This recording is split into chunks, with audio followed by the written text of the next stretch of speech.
Morning guys, Wednesday the 17th of June 2020. Hope everybody's staying safe, being practical and keeping themselves out of harm's way. So I've just arrived at the allotment now. I've been for the pigeon corn this morning. There's 10 bags of feed, 25 kilo bags and 3 bags of grit. They go through quite a lot of grit all year, but they go through even more so when they're breeding. So we've got that in the back of the car. I've got the car reversed up to the gate, ready to start and unload that now.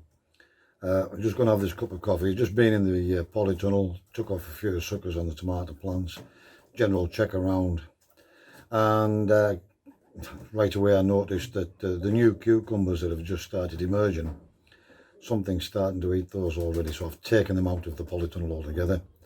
I've given them a look over and a check over, make sure there's nothing on them. And I've moved them outside next to the strawberries, and I've just given them another watering now. 1 or 2 more are still trying to push up, so now they've had the watering, they might just do that. So hopefully we can keep the pests away from them by putting them outside. A bit ironic, but there we go. So there is still pest in there, and I just don't know what it is. So much for this insecticide. It's not doing anything at all really, or it's an insect that it doesn't target. Now, I don't know, but it gave a great big list of everything. Oh, it does this and it does that. And it's clearly not working as well as it should. Anyways, I'm not going to give them another dousing with it because I don't like using pesticides. So we're just going to have to take a hit on some of the plants. A couple of holes in the leaves, doesn't really matter for the likes of cucumbers, as long as they don't bother the cucumbers themselves. Peppers, as long as they don't bother the peppers. The plants, yeah, okay, a little bit unsightly, but we can live with that. They haven't touched the tomatoes, and ironically they haven't touched the iceberg lettuces. Touch wood. So we'll just see how it goes. Anyways guys, I'm going to have this cup of coffee, then I'm going to start getting that pigeon corn unloaded out of the car and get it put away in the storeroom. So we'll catch you right after this intro guys. See you later, bye.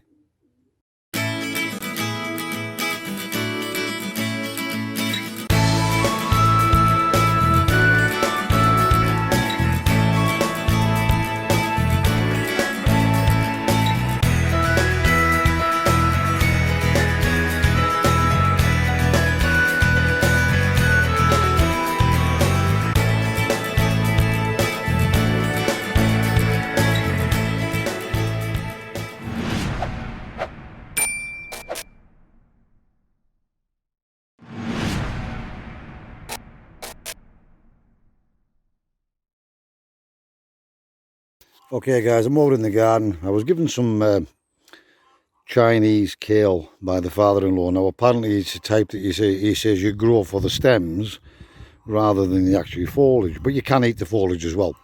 But it's not curly kale like you would normally get. I personally don't like them, but he says you grow these for the stems, and the stems are really nice. So I had nowhere to put them. So I thought I'd come over here, do a quick test and pull one of the early potatoes up, and I'm pleased I did. They're actually ready, and what's more, I am well impressed with the crop. That's out of 8 potatoes. 2, 4, 6. Sorry, I tell a lie, I planted 10 potatoes in this bed, and look at this crop here guys. Got them just in the right time. There's a couple of rather large ones actually, which I'm seriously impressed with. Yeah, so I'm well pleased. I pulled one up just to test them to see what they were like, and when I seen the size of them and how healthy they are, I decided that was it. We're going to go for the whole bed. So I did plant more of the actually I'm just thinking there's some more earlies in this one here as well, but I might just leave those another week. But then I'm conscious that if I get blight, it could potentially spoil them, and I'm in 2 minds whether to pull those or not. I might leave those till next weekend. We've certainly got sufficient to eat to keep us going for a fortnight. Anyways, they're going to be absolutely beautiful, them guys, and I haven't even raked through the bed yet to see if there's anything else. It's literally, I just pulled them. I just got all of the tops and pulled them up, took out what was on the surface. Again, this is no dig. bit of compost on the top with cardboard underneath, pop the potatoes in, and that's what we've got. Now whether the wood chip stroke pigeon manure has played a part in this or not, guys, I really don't know, but I am seriously impressed with this crop of 10 potatoes. There's probably somewhere in the region of 2.5, 3 stone in old money, and that's about 7 or 8 kilos, I think. Somewhere around 7 or 8 kilos in new money. But yeah, just thought I'd give you a little update on here, guys. This also frees up another bed now, so I can start getting other stuff transplanted, and or I can move some of these turnips and space them out a bit now if I wanted to. But yeah, I can certainly get the kale in now, and those 3 little cauliflowers that are getting under attack, and get them, and I can get a cover on this bed, and then yeah. Anyways, I'm babbling on. Just thought I'd show you the harvest of the early potatoes, guys. Well impressed. Catch you later. Bye. So there we go, guys. That's almost full to the brim, that carrier bag. It's a good 3/4 full anyways. It's quite a weight. And then I've just had a rummage through here now with this little fork, and we scraped this bed, and we found these babies as well. So that's a few more to go in the pot. So yeah, what I'm going to do now, guys, is I'm going to just level off this bed, and then I'm going to walk on it and firm it all back down again. Especially as brassicas like firm ground, but more importantly, it's predominantly compost. You can't compress compost, so I'm just going to get it all raked level, get it firmed down, and then it's ready for planting again, guys. Catch you later. Bye. Right, guys, as you can see, I've firmed all this bed out. I've walked over the entire surface and firmed it all down again. And yes, it's still got wood chip in, but it's also got pigeon manure in here. Now you're going to ask me, and I'm not putting any fresh compost on the top of here. And the answer is no. That'll go on at the back end.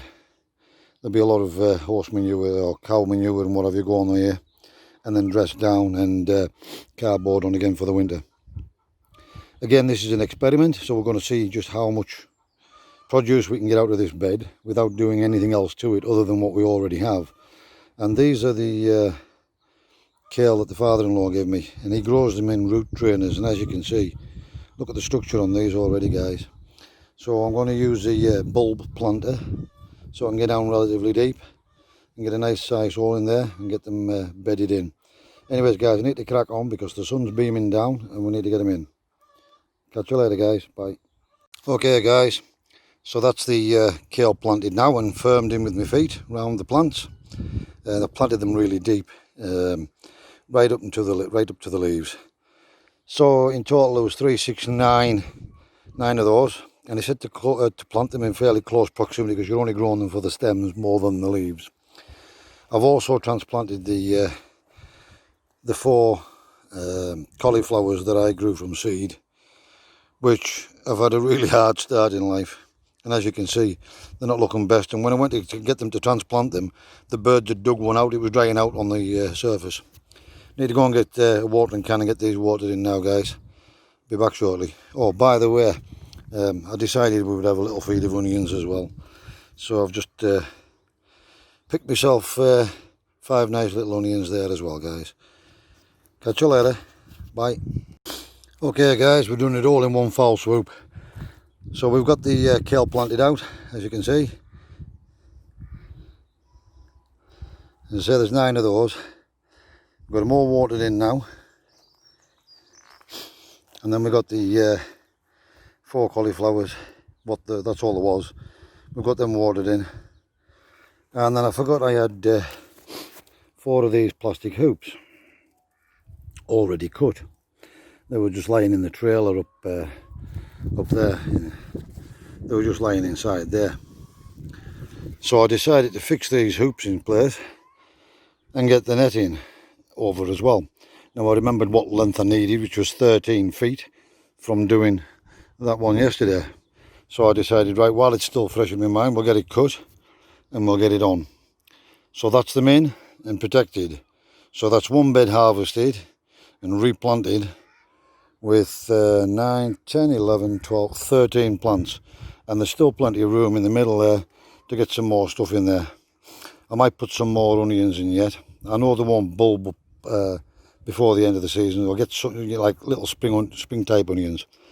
I'm not sure whether that's what I'm going to do or think of something else, guys. Alright, catch you later. Bye. Okay guys, so I'm back over in the shed again now. I'm absolutely melting.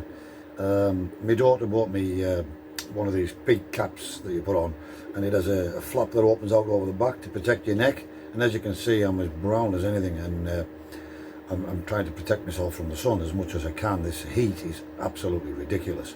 So I've had that on over there, so I'm sweating like a banshee as well. Alright, so I'm back in the shed now. I'm just having another trusty cup of coffee, as I do. Now then, I don't know if I said earlier in the video, but basically I didn't get up here until I think it was 11:30 this morning. By the time I'd been travelled for the pigeon corn, got the car loaded up, I dropped down into town to get myself some light footwear, like slip-on type trainer things. And while I was in there, they had a sale on. The shop had only just opened. Nice new shop opened, and basically they had buy one pair and get another pair free. So I picked myself a pair of trainery type slip-ons, which I think were a tenner or something like that, but I got another pair free. And then I seen a nice pair of boots, slip-on boots, quite rugged, and they were 25 quid a pair or something like that. Buy one get one free. So I thought, happy days. So I thought, oh, I'll have 2 pairs of those as well, and just because you can. So I gets to the counter, and it transpires that my wife Louise, her brother's wife, works in there, and they get staff discount. So she turned around and said to the manager, look, it's family, they get discount. I said, yeah. So I walked away with 4 pairs of shoes, guys, for £22, and I'm seriously impressed. I've actually got a pair of them on now. They're really, really comfortable. I've had them before. You only get about 12 months out of them, but I mean, I got 4 pairs of shoes, guys, for £22. Now, unfortunately, there's probably some poor little Chinese kids sitting working for £1 an hour making these things, which is terrible.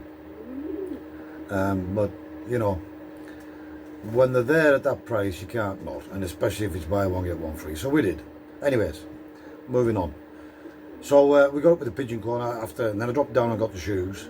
I really only went for 1 pair of flat slip-on type shoes, just for kicking around the allotment whilst it's dry. But they're handy as well for slip on and slip off and change into the Wellingtons if and when it's wet. So anyways, I came away with a heck of a bargain. Oh, by the way, I got the car back today as well. New clutch, new bearing fitted, and they stripped out the back brakes and cleaned all the brakes and readjusted all the brakes and the handbrake and everything. Said that was a little bit iffy as well, and dropped it back, all in a day. Absolutely buzzing. I'll definitely be going there again for a new car. When I bought it from then, I'll go back again. The after sales and service is really amazing, guys. So yeah, then we got over, we got into the polytunnel earlier, as I said, done a bit of pruning in there, etc, etc. Then we got over to the garden, and I forgot to mention in the first part of the video that I got these 9 plants off my father-in-law this morning. Oh, that's right, I dropped off their prescriptions as well on the way back from the pigeon corn, collecting the pigeon corn. And that's how I came to end up with 9 of these kale plants, Chinese kale plants. So I thought, where the heck am I going to put these? I've got no space left. I know, I'll put them in plant pots and keep them there until I lift the potatoes. And then when I got here, I thought, do you know what? I'll go and pull one of those potato plants, just to see if they're anywhere close. And the first plant I pulled, I seen the size of the potatoes underneath and how healthy they were, and I thought, wow. So I pulled another one, and exactly the same. So, right, that's it, we're going for it. I stripped the bed out, as you seen earlier. So we stripped that out, we got it all the potatoes out, pulled a few onions out, got the kale in, got the 4 little cauliflowers in, got the hoop screw in place, and got the net on. So, all in all, good productive day, guys. I've just realised as well, I haven't looked in the pigeon loft this morning. I better get in this loft here right next to me. I've just remembered I haven't actually put any rings on those youngsters, and I'm hoping I haven't left it too late yet again. So hopefully we'll catch them just in time. There might be a bit of a squeeze with them, but I'm going to go in there right after this cup of coffee and get the rings on the youngsters. Once I've done that, we'll give you a quick look at them and how things are going in there. And that will pretty much be more or less it for today. I'm going to go home and get some food, have some of these nice new potatoes for my tea. So I'll catch up with you later, guys. Bye. Okay guys, so I'm just in one of the stock lofts now. These are the ones I did get the rings on, and as you can see, these two here, they're growing quite well. Looks like they're just going to be normal checkers. They may turn into whorples as they get older, we won't know until they get a little bit bigger, but it looks like they're check at least. Moving down to this one that was under the almond, and as you can see the size of this now, guys. And I'm not entirely sure yet, it's still hard to see. It could either be an almond, in fact it does look like, yeah, it's getting some flecking in the face. I don't know if you can see this. You see the little black dots around the head and the eyes? That would indicate it's going to be an almond. So it's going to be like the father. That's good. Then we have another little youngster up here, guys. This is the one that was, I said about last week, the father's normally a coward and jumps off. The reason they're not on them is because they're too big to sit on now. They don't need kept warm, they know the weather's too warm. And this one looks as though it's going to be an opal. It's still early days yet, but I do think that one's going to be an opal. And again, we've got rings on these guys, so these are okay. Little project almond that we were on about. Still sitting on his eggs, but they are empty. All the birds are just down having another feed. I've just put a bit more food in for them. They're eating a lot more now that they're on these youngsters. Come on then, come on. Come on, come on. Come on then, come on, come on. And we can see that the 2 milkies in the bottom box are still sitting, and they've got 2 eggs in there. And then the brown bar that's paired to that reduced hen, they're back on their second clutch of eggs. If you remember, they got broke. So we're hoping this time we get something off of this time. So as you can see, guys, the birds are all fit and healthy and coming along nice. Catch you later, bye. Right, so we're in the other loft now, guys, and as you can see, these are off the reduced cock, which I said is extremely rare in this country. And because I've never seen reduced youngsters, I'm going by the pink beak that they're going to be reduced. Now, one is definitely going to be, looks like it's going to be almost white, so that could be an almond. Could turn out to be a double factor almond, that somehow, guys. But and then the other one has a pink beak as well, but you can clearly see it in the wing markings. Sorry about the sludge on my fingers from picking the potatoes. The wing markings are darker than this one, for instance. So that looks like white feathering, and that looks darker feathering. So that could be either a reduced or an almond. Now, if this does transpire, then this is a male because it's an almond, and the female is almond, so it can only produce male almonds. And that could be either a male or a female if it turns out to be a reduced. Okay. So we've just slipped 2 rings on them, guys. And again, we'll just give these birds a bit of a feed as well. They're just having another feed while I'm doing this.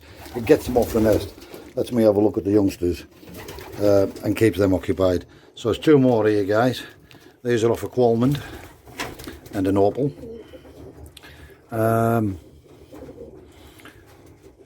As you can see, coming along nice. I'm not sure whether these are ready for ringing yet, not guys. I'm just going to pause the camera out while I check them. Bit of a strange one, that one, guys. So one of them, as you can see, is ready for getting the ring on, and we've put that on there now. But the other one's just a tiny bit small, and that does sometimes happen if you have a. That's probably going to be a cock and a hen. So size usually is a determining factor in the sexes as well in the nest, guys. So you can usually tell right in the nest, irrespective of colour. So that one, the bigger of the two, is probably going to be a male, and the smaller one a female. I'll just have to remember to come back to this one because I've only rang one and not the other, rung one the other and not the other. Still nothing off the brown barlet hen. Really disappointed here, guys. I'm not sure why she's not laying. Perfectly healthy and everything, just not laying. Still nothing off the ice hen. Again, perfectly healthy. The Van Reeds give up on their eggs, so we threw those out. She's getting ready to go back down again. The old fella's still sitting his, hoping and hoping and hoping. And the white bar cock, he's a bit, as I say, he's an aggressive cock is. But I think these pigeons are, yeah, these are ready for rings, guys. I'm going to have to put the camera down while I get the rings on these. Right, guys, we've got the rings on them. They're just a tiny little bit on the small side. They look bigger than they were.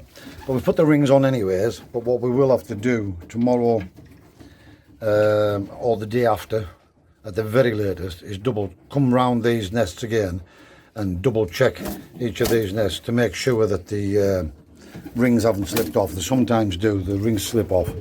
So we need to just double check those, guys. Let's check this little one in here, see if it's ready. Yeah, this one looks like it wants a ring as well, guys, so put a ring on this one. There we go, guys. There's a ring on that one now as well. So that just leaves this one or two under the brown, an almond. We just need to check him. A little look. Come on, son, come on here, come on, come on. No, they're a bit on the small side, them guys. If you remember, they were the latter ones to hatch, so they want another couple of days, but I'll just have to remember that I haven't done them and come back to these. So yeah, so two youngsters in there, guys. One there, 3. 2 under the white bar cock, 5.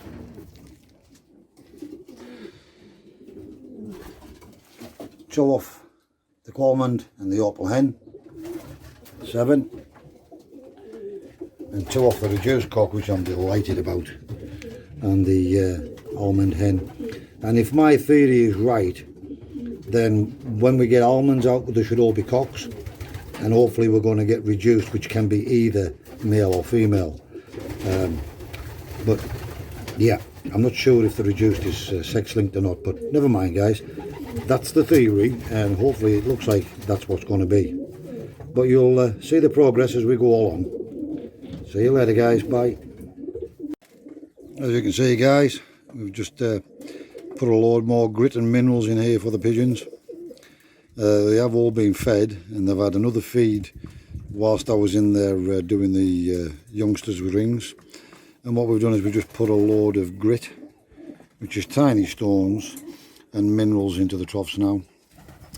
And they're having a good old feed on that. They'll go back and pump that into the youngsters, and everybody benefits. Catch you later, guys. Bye. Okay, guys, so that's pretty much it. That's the roundup for today. Hope you've enjoyed today's little video. Tried to put as many different things in there as I could. And it's only 3 o'clock, but I've had enough. I am absolutely melting. Everywhere else in the country is being flooded out, thunderstorms, etc, etc. Up here where I live in the northwest, we've had 1 day of fine drizzle since February. And it was a bit dull and overcast earlier, but it was still 23, 24 degrees. Crazy. And now the sun's back out again. I looked on the forecast and it said, oh, warning, thunderstorms this afternoon. Where at? Where are they? I need some water up here. Come on, give me a day's heavy downpour. Anyways guys, sorry about the ranting and raving. Hope you enjoyed today's videos. Stay safe, be practical and take care. If you aren't subscribed to my video, please subscribe. Then hit the little bell icon on the right. That'll alert you every time I put up a new video. For now guys, and until the next video, take care. Bye.